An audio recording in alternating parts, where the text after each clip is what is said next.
No caso de que se produza unha vertedura no porto de Vilagarcía, segundo o seu nivel de alerta, a situación podería conterse só cos medios da autoridade portuaria. Isto sucede nos casos de situacións cero, no que se activa o Plan Interior Marítimo.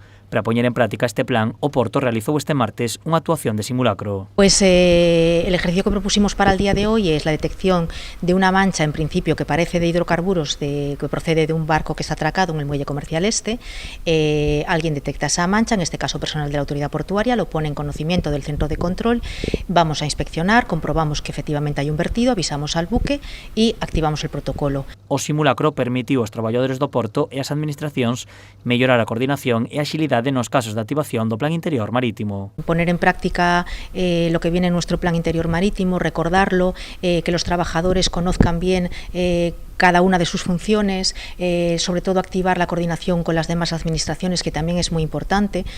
Lo básico aquí son dos cosas, tener agilidad con los medios, saber lo que le toca a cada uno en cada momento para dar respuesta rápida, y la coordinación con las administraciones que intervienen, eso es también fundamental. Unha vez activado o protocolo e o certificarse que é de situación cero, a vertedura pode controlarse cos propios medios do Porto. Una barrera de contención, que es lo primero que se hace, es tender una barrera para contener la mancha.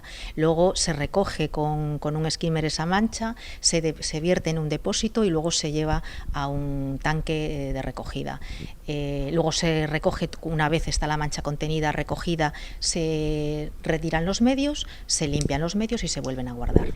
Este simulacro tamén sirve para medir os tempos que lle leva ao Porto dende que se activa o protocolo ata que se contén a vertedura. En eso consiste precisamente estos ejercicios, en que cuanto más práctica coja el personal, con más agilidad lo puede hacer y con más rapidez. No tenemos ahora mismo un tiempo establecido, lo que hacemos precisamente con estos ejercicios es marcar el tiempo que nos lleva a hacer todo, desde que detectamos la mancha hasta que finalmente queda contenida. Entonces al final hacemos una medición de tiempos y con eso aprendemos a cómo poder agilizar en caso de una situación real para hacerlo más rápido y más eficiente. O simulacro realizouse con éxito e rematouse nun tempo d'1 hora e 25 minutos.